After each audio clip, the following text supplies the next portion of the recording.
Bonjour et bienvenue sur Non Limite Sécu, le podcast francophone hebdomadaire dédié à la cybersécurité.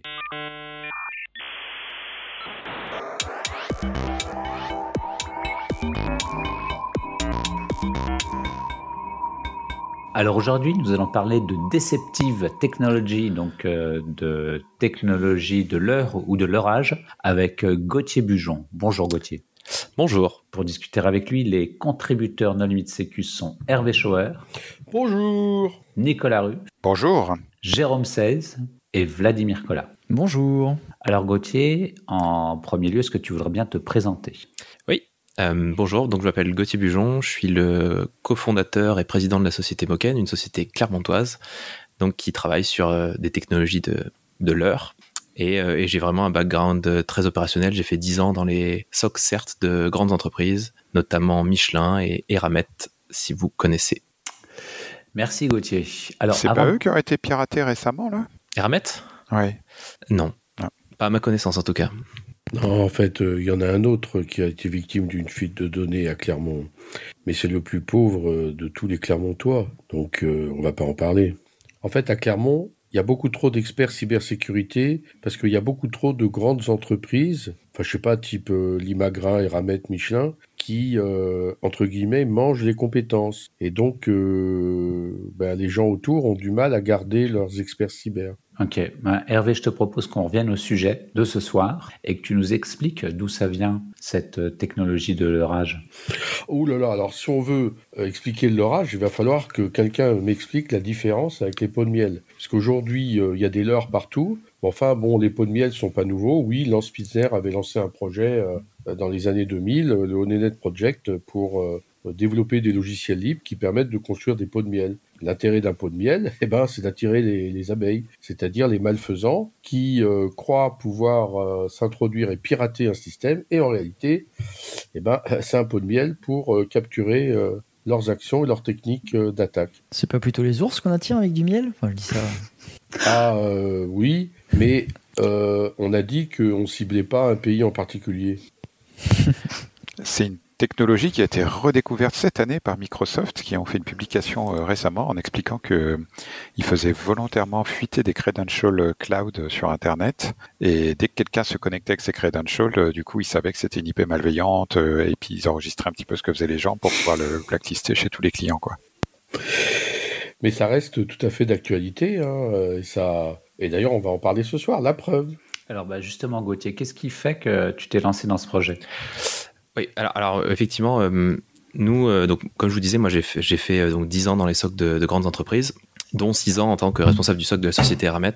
Et après 5 ans, on va dire, on avait atteint un niveau de maturité qui était plutôt bon, aussi bien au niveau sensibilisation qu'au niveau vraiment purement protection. Donc Red Team durait 1 heure, Pentest une demi-heure. Voilà. On avait vraiment atteint un très bon niveau de maturité. Et malheureusement, ça ne nous a pas empêché de nous faire breach. Et comment c'est arrivé ? C'est arrivé bêtement avec simplement 3 identifiants qui se sont fait voler par du spear phishing, donc une attaque très très ciblée. Et donc les attaquants, pour donner très rapidement ce qui s'est passé, sans rentrer trop dans les détails, les attaquants donc, ont volé ces identifiants, ont essayé de se connecter sur les VPN de toutes nos filiales, parce qu'on a des filiales dans le monde entier. Vu qu'on avait un bon niveau de maturité, on avait du MFA partout, donc ils ont arrêté, ils ont essayé une fois à chaque endroit, voyant que ça fonctionnait pas, ils ont arrêté, ils se sont mis un peu en sommeil. Et quelques semaines plus tard, on a ouvert une nouvelle filiale dans un pays d'Amérique du Sud. Et sauf que là, l'administrateur a fait une erreur, a oublié de mettre le MFA. Et les attaquants l'ont trouvé en moins de 24 heures et sont rentrés. S'en est suivi malheureusement une belle crise, mais fort heureusement sans trop d'impact, puisque comme je vous disais, on avait un bon niveau de maturité, donc on les a détectés assez rapidement. Mais quand même, on s'était fait breach. Et à ce moment-là, on s'est posé la question en se disant, mais on a fait tout ce qu'il fallait. On faisait les tests de phishing comme tout le monde. On n'avait pas de très bons résultats comme tout le monde, mais on le faisait. Ensuite, on faisait dark web monitoring pour essayer de récupérer tout ce qui était volé. Donc finalement, on avait respecté un petit peu tout ce qu'il fallait faire. Et on a essayé de trouver une idée qui aurait pu nous permettre d'éviter cette attaque. Et en faisant le Rex de l'incident, on s'est rendu compte que ça faisait des semaines qu'ils essayaient de se connecter vraiment de façon très prudente. Et on s'est dit, si au milieu de tous nos VPN, on en avait eu info, on les aurait grillés des semaines plus tôt. Voilà, et donc c'est de ça qu'est née l'idée de la solution, de se dire, ok, on va essayer de ne plus juste se contenter de faire confiance aux utilisateurs pour ne pas cliquer, on va prendre les devants techniquement, puisqu'en fait, finalement, il n'y a jamais de solution technique qui a été apportée à ce problème. On joue tout sur la sensibilisation et sur des recherches dans des bases de données, etc., de leaks.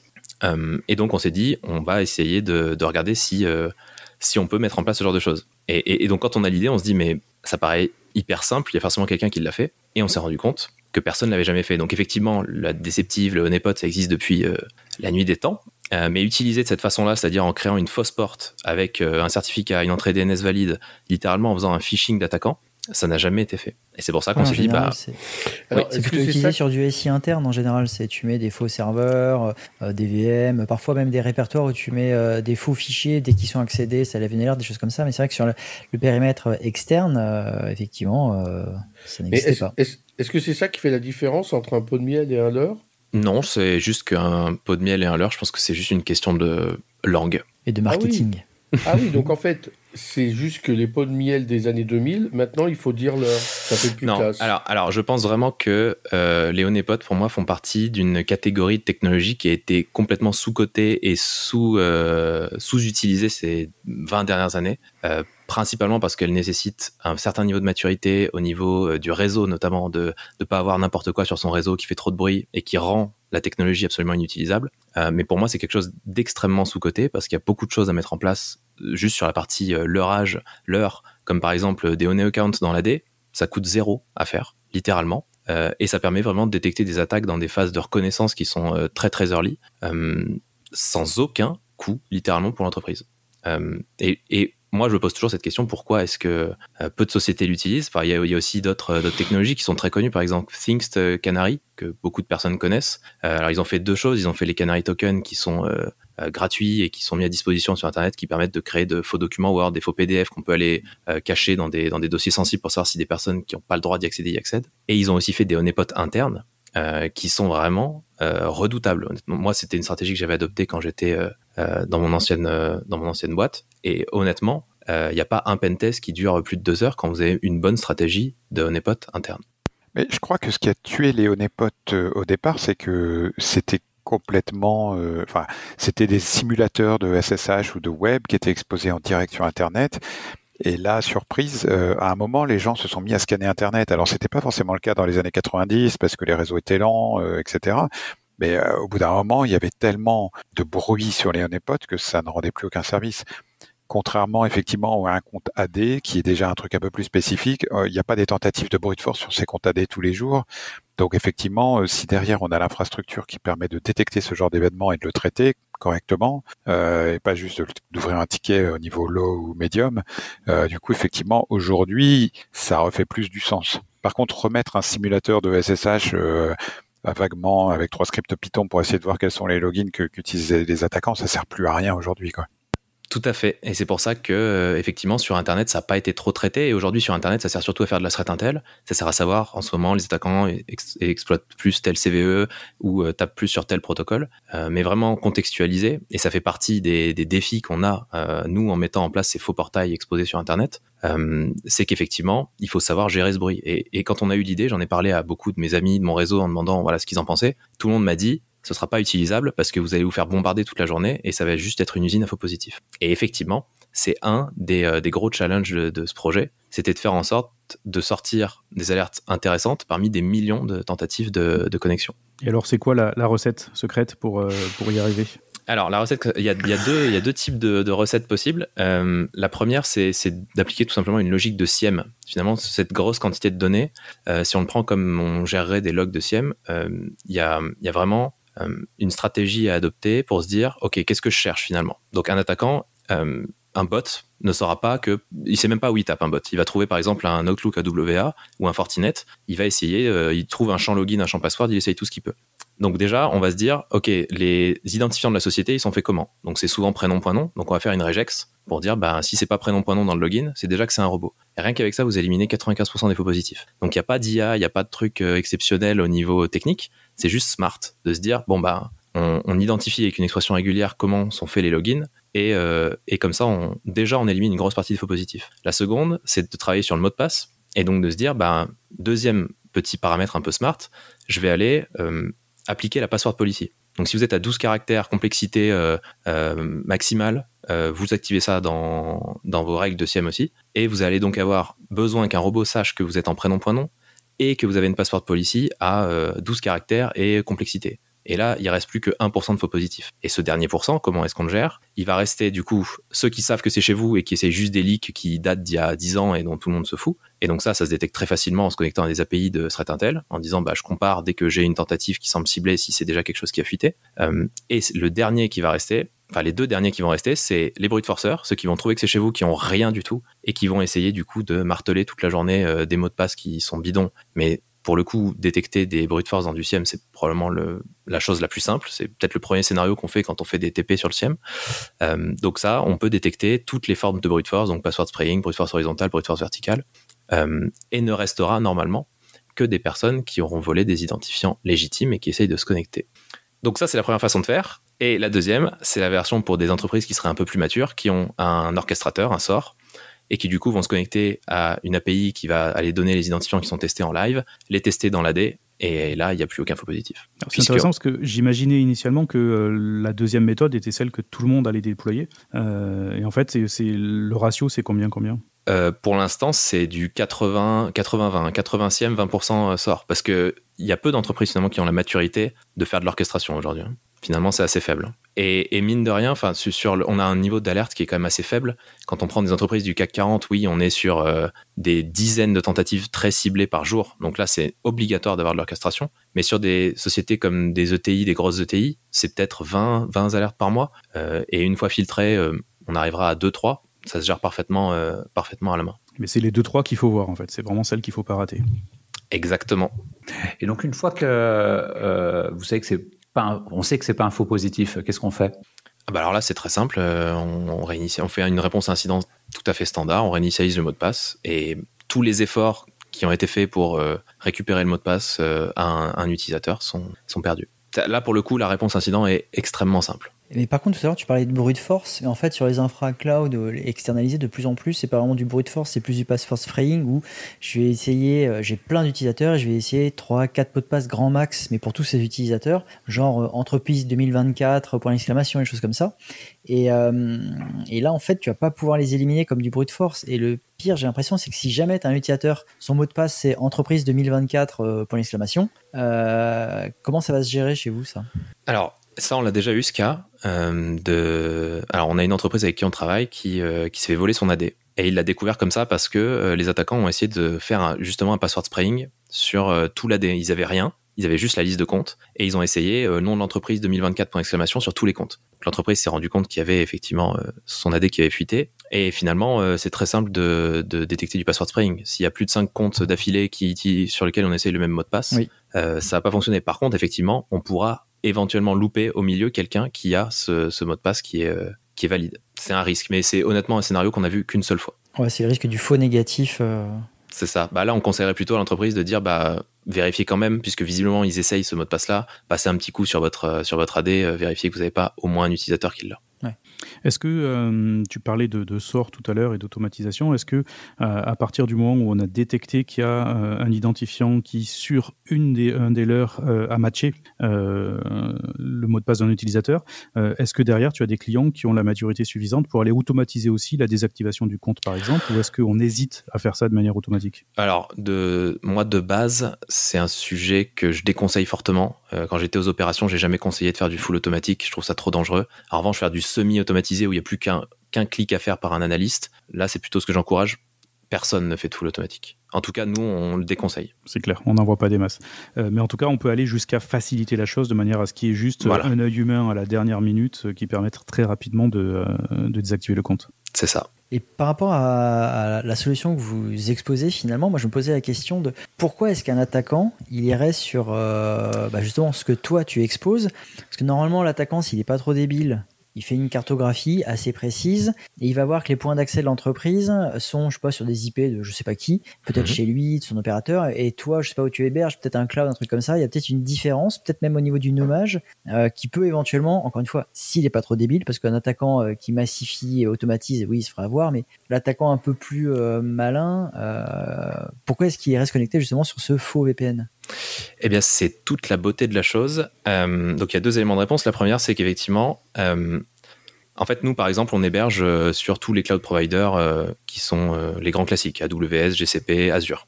Je prends toutes les boîtes du CAC, 99% sont sur Azure. Donc, nous, on va aller créer nos baits, on appelle ça des baits, sur Azure. Quand un attaquant va faire sa phase de reconnaissance, il va aller énumérer un petit peu les certificats, les DNS, etc. Et il va voir que l'IP est hosté sur Azure et que le client a aussi du Azure. Sauf que Microsoft, ils nous attribuent tous des IP dans leur grand sac d'IP public. Et donc, le seul moyen qu'a un attaquant de savoir si c'est chez moi ou chez le client, c'est de regarder le DNS et le certificat. Et ça, ce sera les bons. Donc, il n'y a absolument aucun moyen de savoir que c'est chez nous. En fait, là, en général, je pense que c'est plutôt les appliances VPN, que ce soit du Fortinet, du Palo Alto, du Pulse, Ivanti, choses comme ça. En général, c'est les appliances. Donc, l'appliance, tu l'héberges plutôt chez toi, dans ton data center, et avec tes IP ou c'est l'autre opérateur, mais pas forcément sur, je sais pas, de l'Azure, AWS ou autre, ou GCP. Après, il existe des appliances virtuelles et ça s'est déjà vu pas mal de fois quand même. Maintenant, ça se fait beaucoup, les appliances virtuelles. Et dans les marketplaces Azure, il y en a. Donc, moi, ça me semble pas du tout déconnant. Moi, je me souviens l'avoir fait pendant le Covid notamment. Setup le plus rapidement possible, on fait une appliance virtuelle sur Azure. Moi, ça me choque pas du tout. Et l'objectif, de toute façon, c'est de faire penser à quelque chose qui a été fait à la va-vite. L'objectif, c'est de faire un phishing. Donc, c'est de faire penser à quelque chose qui a été fait à la va-vite, qui est fait pour un backup, donc qui est fait rapidement. Éventuellement, même mettre l'insertif Let's Encrypt pour que ça ait l'air d'être fait via un tout petit budget. C'est l'idée. Et typiquement, tu vas mettre ça, par exemple, sur un serveur SMTP, un MX, le secondaire ou le troisième derrière, celui qui n'est pas prioritaire, qui peut avoir été oublié pendant des années, des choses comme ça. C'est ça. L'objectif, c'est vraiment que ce soit complètement crédible et que ça ait l'air d'être quelque chose d'oublié. Et si on a du MFA partout, est-ce que ça fait du sens d'avoir ce type de techno ? Alors, on me pose cette question des fois. Et du coup, je réponds souvent, pourquoi vous faites des tests de phishing ? Parce qu'effectivement, le MFA, moi, c'est pareil, comme je disais, comme je racontais mon histoire un peu avant, on avait du MFA partout. Mais est-ce que vous êtes sûr que vous ferez jamais une erreur ? Et surtout, est-ce que vous êtes sûr que le MFA est complètement infaillible aujourd'hui ? Non, il y a du rejeu qui existe, il est possible de passer au travers, le MFA fatigue, il y a plein de façons de faire. Et je pense que c'est pas parce qu'il y a du MFA qu'on doit se dire, tant pis, tous mes mots de passe sont dans la nature, c'est pas grave. Et d'ailleurs, qu'est-ce qui se passe quand je suis un attaquant, j'ai un leak, j'ai un bon login, un bon mot de passe, je le teste sur ta solution, il se passe quoi ? Je suis authentifié. Non, il y a non. Un petit message, login failed. Dommage. Ah ouais. Non, alors en fait, par défaut, la solution renvoie login failed parce qu'encore une fois, l'objectif, c'est de faire penser à quelque chose qui a été oublié, donc qui n'est pas forcément en autente AD, ça peut être une autente locale. Et le gars se dit, tant pis, c'est une authentification locale, ça doit pas être connecté au LAN, tant pis. Tu le trolles pas un petit peu avec un petit message ? Alors non, l'objectif, c'est que ce soit le plus crédible possible. Ça, c'est l'autre partie, l'autre challenge technique de la solution. C'est vraiment cette partie, il faut que ce soit le plus crédible possible. Et mine de rien, le plus gros challenge, il est là. De très très loin. C'est de recopier complètement toutes les pages CSS, icônes, etc. de la solution que vous répliquez. Et les mettre à jour. Voilà. Oui. Alors, mettre à jour, on n'a pas obligé d'être extrêmement... Encore une fois, on veut laisser penser que c'est quelque chose d'oublié, donc ça ne doit pas être forcément extrêmement à jour. Mais en revanche, recopier une page, ça peut paraître très simple sur le papier. Alors, visuellement, ça prend 5 minutes. Mais après, il faut qu'un Shodan, un 106, un Wapalizer, un Nmap détecte la bonne techno. Il faut que si je change la langue de mon navigateur, ça change aussi la langue de la page. Il faut que ça gère le mode mobile. Il faut gérer des petits reliquats de développement qui traînent sur beaucoup de pages. Je pense par exemple à Fortinet, qui a des reliquats de dev dans certains endpoints qui ne servent à rien, qui servent juste à afficher des messages.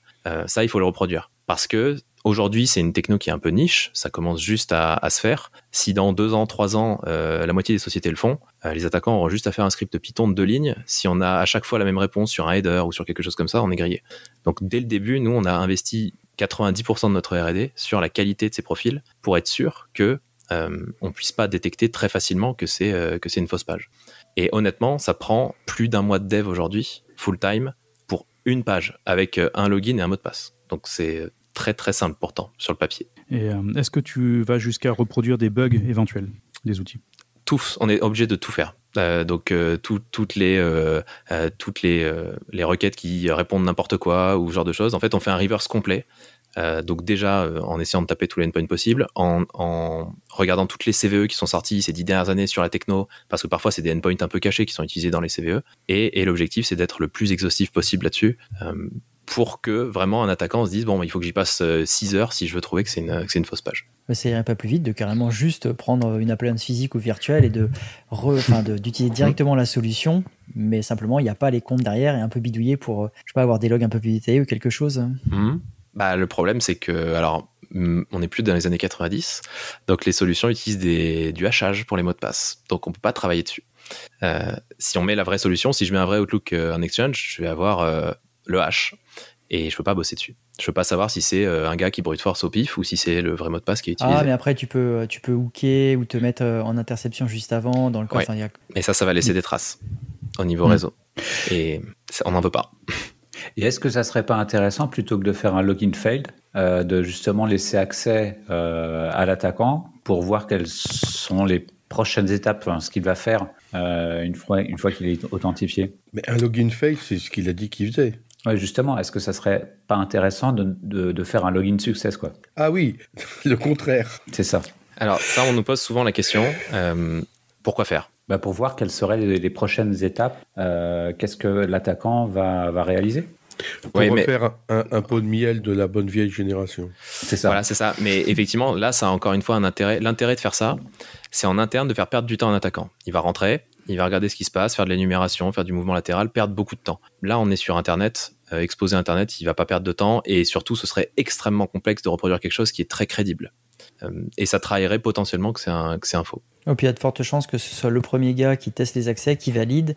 Après, une fois que c'est validé, il va contacter l'autre équipe qui va se charger de la suite de l'opération. Et donc il y a un délai qui n'est pas forcément immédiat entre les deux. Tout à fait. Vu qu'on parlait tout à l'heure de l'exposition externe, Vladimir, j'en profite parce que je sais que toi tu travailles un peu sur ces sujets d'exposition externe. C'est vraiment, alors c'est une question qu'on me pose souvent aussi, c'est qu'est-ce qui me dit que l'attaquant va taper en premier sur votre népot? Qu'est-ce qui me dit qu'il va pas aller taper sur mon autre VPN et rentrer par là et vous le verrez jamais? Et effectivement, c'est une question très pertinente. Et ce à quoi je réponds toujours que c'est vraiment une stratégie qui s'intègre dans une démarche de sécurisation du périmètre externe, et que si aujourd'hui on fait pas d'ASM et qu'on ne regarde pas les portes ouvertes, ça ne sert presque à rien de faire ça. C'est vraiment du coin flip, c'est de dire pile ou face, est-ce qu'ils vont tomber chez moi ou est-ce qu'ils vont tomber sur une autre porte? On sait pas trop. Et donc du coup, il faut vraiment se dire qu'un attaquant, s'il y a un SSH avec admin à côté, il ira pas faire de phishing, il ira juste mettre un coup de pied dans le SSH et rentrer. Donc voilà, c'est pas magique, il faut vraiment que ça s'inscrive dans une démarche complète de gestion du périmètre externe, et ça vient compléter finalement, parce qu'un attaquant qui arrive pas, une fois que vous avez bien maîtrisé votre périmètre externe, l'attaquant se dit il me reste plus qu'une chose, c'est voler des identifiants et essayer de rentrer. Et nous, on est là pour couvrir cette seconde phase de l'intrusion. Donc il faut une certaine maturité avant de pouvoir tirer profit vraiment de cette solution. Tout à fait. Après, c'est quand même un sujet maintenant qui commence à être adressé par beaucoup de sociétés, l'ASM, et qui se fait de plus en plus. Et nous, dans tous les cas, on essaye, quand les clients n'en ont pas, au moins de les aider à identifier leurs points d'accès les plus sensibles, pour leur dire, voilà, mettez au moins du MFA sur tout ça si vous voulez que la solution soit vraiment, vraiment efficace. Tu parles d'émuler des technologies, donc ça, c'est compliqué, parce qu'aujourd'hui, avec JA3, etc., on arrive quand même à faire des fingerprints assez précis. Du coup, quelle est la solution de développement que vous utilisez? Est-ce que, par exemple, vous avez tout fait en Python, ou est-ce que vous utilisez le langage de la cible pour être au plus proche des comportements, sur les CRLF, les trucs comme ça? Est-ce que c'est, je sais pas, est-ce que votre outil a lui-même des failles de sécurité? C'est-à-dire, est-ce que je peux le pirater? Alors, normalement, non. Donc, toute cette partie-là, elle est développée en Python.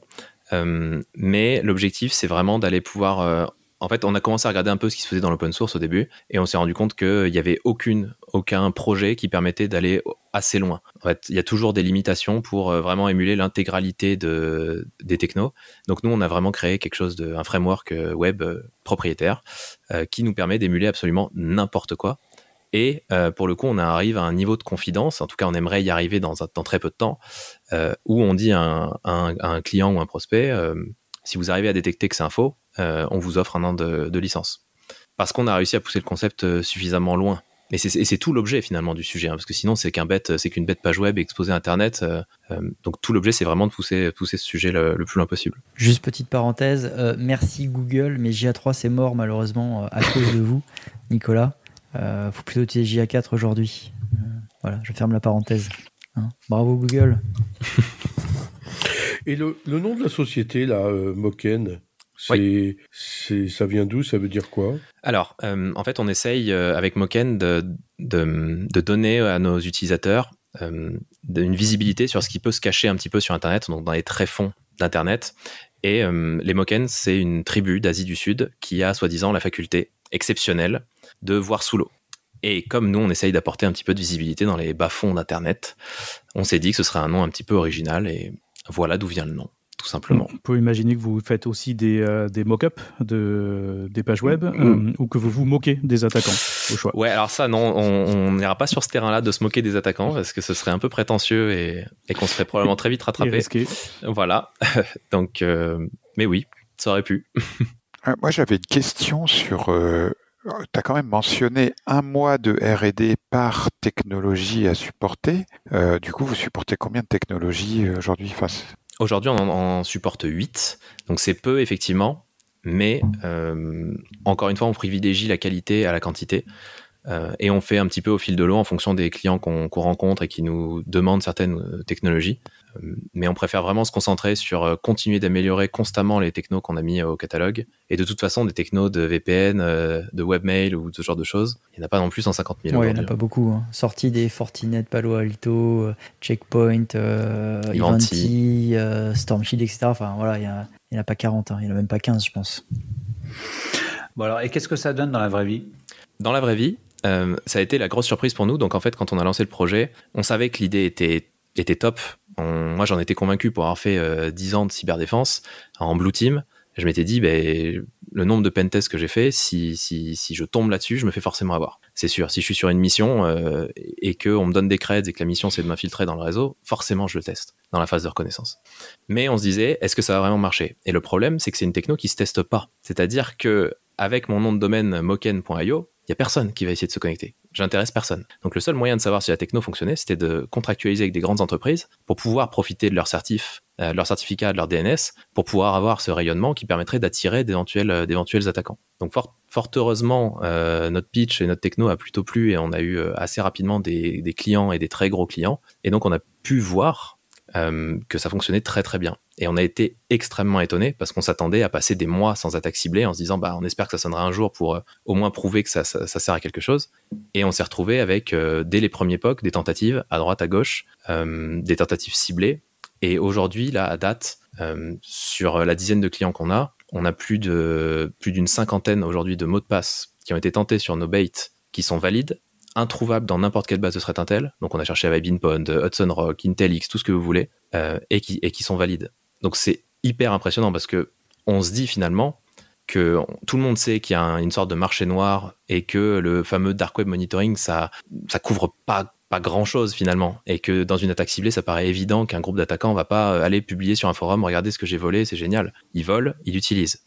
Et nous, avec ce concept, on arrive à démontrer que c'est vrai qu'il y a un véritable marché parallèle et qu'il y a vraiment des creds qui s'échangent qui ne sont publiés nulle part ailleurs. Ça fait penser au tout début quand on déploie pour la première fois un EDR ou des technologies de supervision. On a coutume de dire qu'on fait de la réponse incident. Quand on cherche, on trouve. Et donc au début, on va trouver des tonnes d'attaques, des tonnes de choses dégueulasses. Là, c'est un peu la même chose, c'est ça, c'est-à-dire des choses qu'on n'observait pas jusqu'à présent. On voit que ça existe vraiment et on les met en lumière. Alors, on voit que ça existe, mais surtout, on apporte vraiment une vraie valeur par rapport à ce qui a été fait aujourd'hui. Depuis des années, tout le monde fait la même chose, c'est-à-dire test de phishing, dark web monitoring, parce qu'on n'a pas d'autres moyens en fait. On se dit, on va essayer de se nourrir des miettes qu'on nous laisse sur Internet, mais finalement, la réalité, c'est qu'il faut aller les chercher. La seule moyen de vraiment récupérer les identifiants qui ont été volés, c'est d'aller les chercher.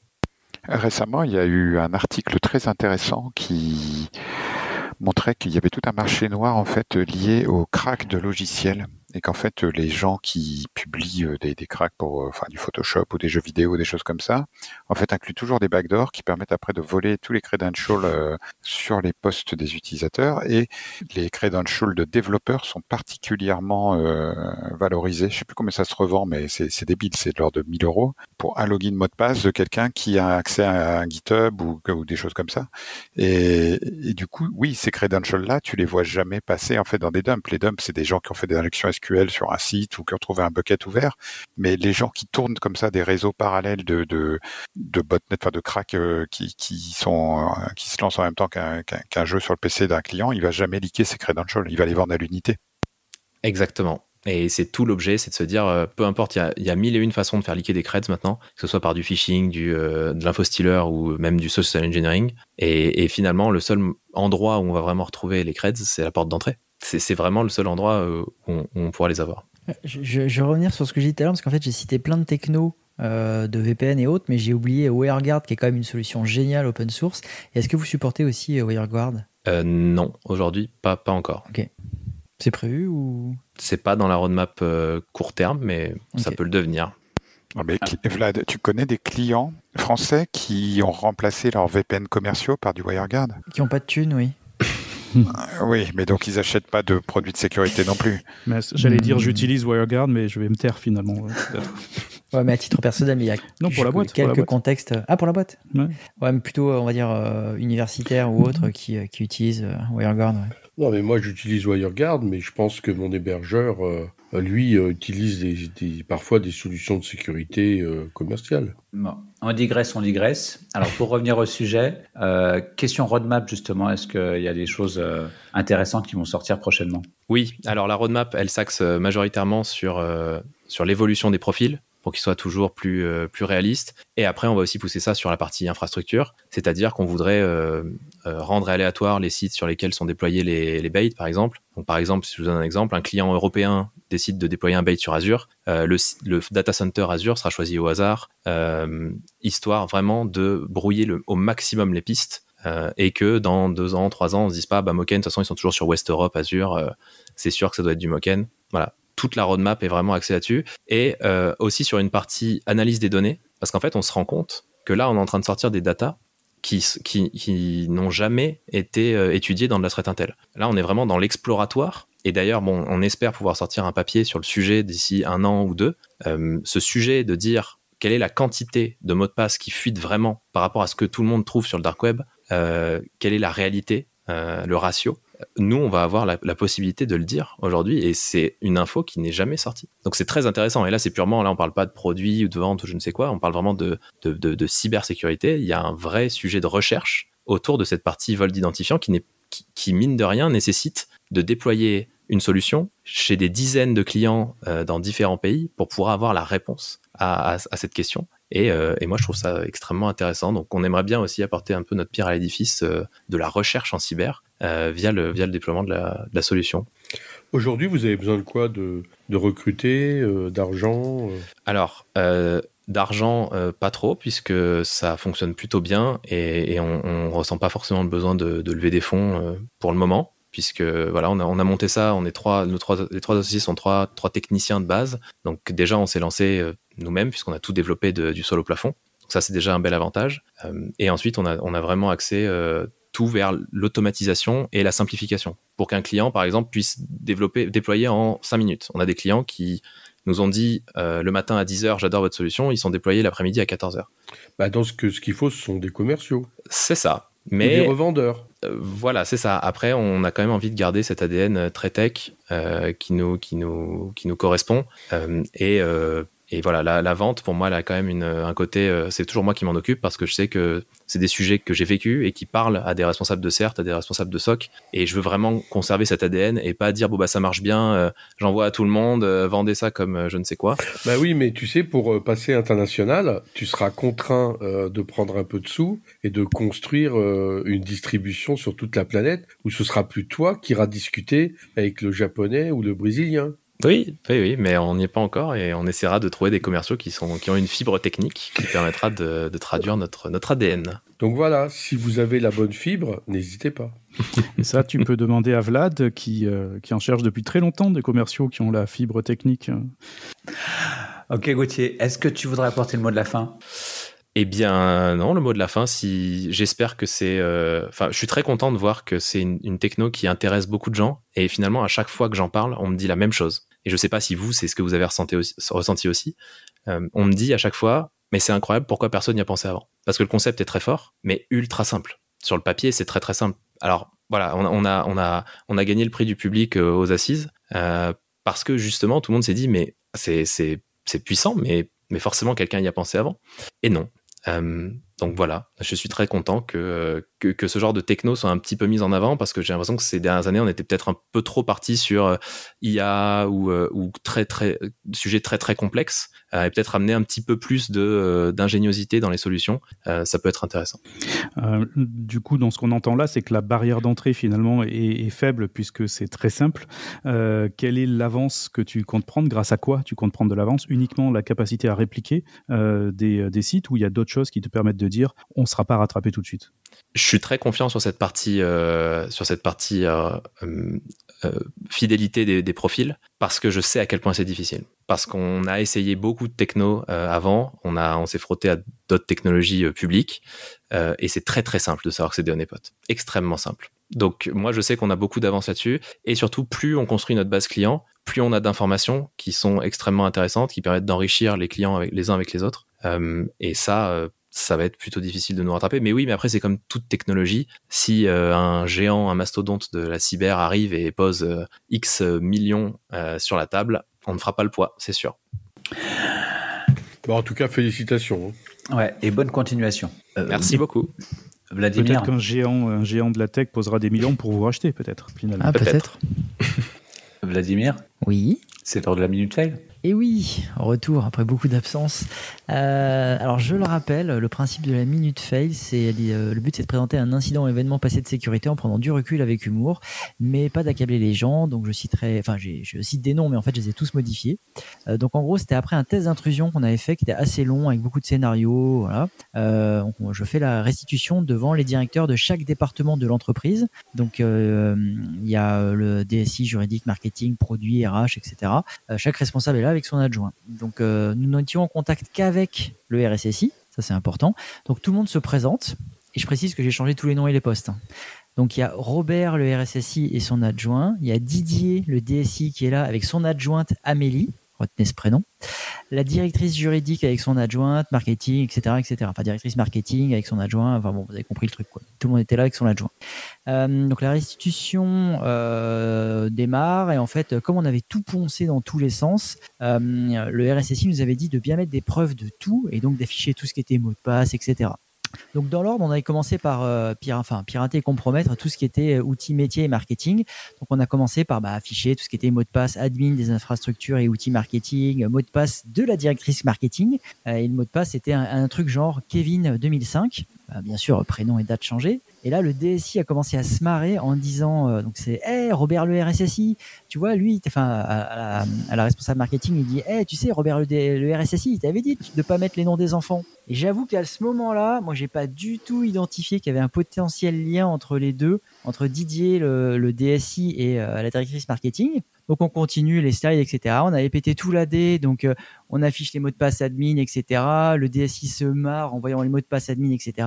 Arrive le slide suivant avec son mot de passe à lui. Et là, il rigole plus du tout. Et surtout qu'en fait, je vois la tête de la directrice marketing qui fait une tronche pas possible. Et en fait, le mot de passe était un truc genre Amélie Forever inférieur 3, qui fait un cœur en ASCII.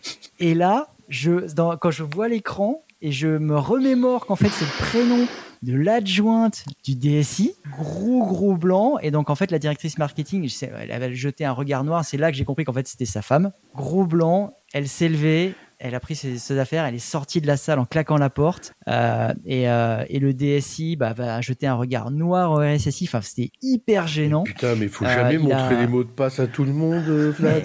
C'est le RSSI qui nous avait demandé.